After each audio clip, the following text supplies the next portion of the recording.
Now, as a guest, I'm now with Steve Carlton from Alan Bolton Property Consultants. Steve, how are you?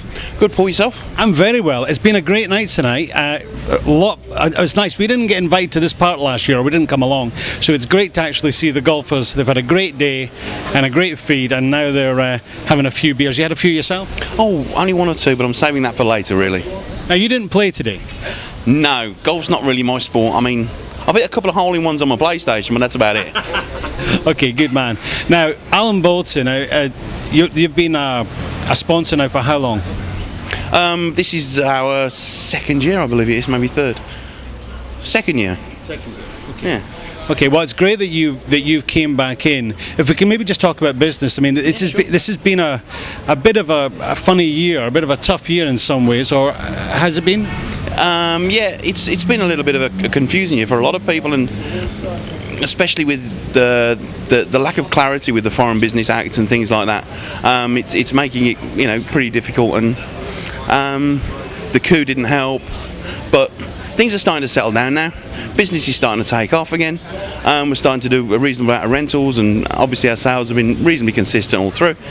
It's not been bad. It's not been bad. We're coping. So you think the confidence is starting to come back? Well, confidence is starting to come back into the market in Thailand. They've got estimates of upwards of 71 billion baht of foreign capital is going to be invested in Thailand over the next in the Thai real estate market over the next year or so, which is absolutely fantastic. I mean, we wouldn't mind a couple of percent of that. Of course. Now, you said you got the rentals starting to pick up.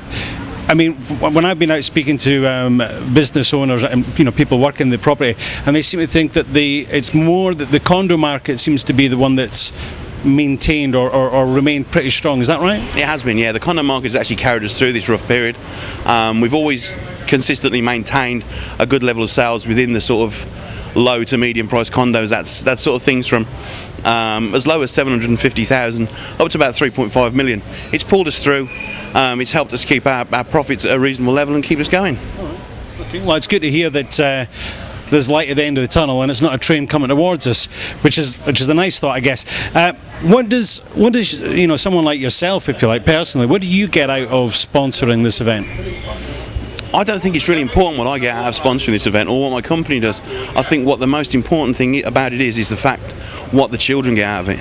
I think that you've just got to keep a focus on that they get a lot of gifts and a lot of equipment that they wouldn't normally receive. I think that's the most important thing.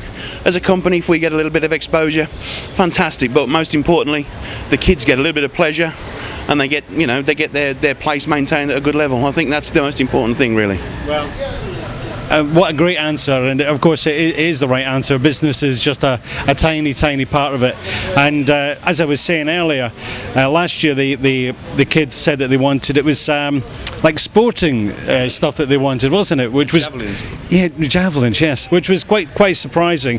But this is what they do. They come up with a list. They say, well, this is what we want, this is what we need. I think last year there was also a couple of washing machines or something. Machines were given last year, yeah. A lot of footballs, just a lot of general sporting equipment, and general maintenance equipment they had. I think it was really good to be there last year to see the kids there. No, I mean, it brings a tear to your eye, like this evening when the kids came in and sing that song. I was on the edge. Yeah. It's very nice. Yeah. Well, this is the charm of Thailand, and I guess this is why we all fall in love with it. So it's great that your company has done this. So the money that was raised today has come from the guys who've played the golf, so they've paid their fees. There's also obviously been the sponsorship, which has helped get the event off the ground or continue to run. But they also had a charity. Now, did you bid for anything tonight? Did you bid for anything in the auction? I had a quick bid on the football, but I didn't manage to get it. The money that was given for the football, fantastic, it's great. I mean, and considering that all that does actually go straight to the kids, I mean, that's absolutely brilliant, really good. Well, there was a Manchester United football which was signed by the team, which went for 24,000 baht, and there was also a bottle of 12-year-old Balvenie, which would normally retail, I think, for about 2,500 baht. and unbelievably it went for 10,000 baht. So that money goes straight into the pot that will go to the kids, and as I said, we'll be covering that event. We'll be meeting Steve and Bert and the boys down at the blind school. Thank you very much, Steve. Cheers, Paul. Thank you very much. I appreciate it. I'll let you get back to your beer. In the meantime, this is Paul for PMTV. See you again. Bye bye.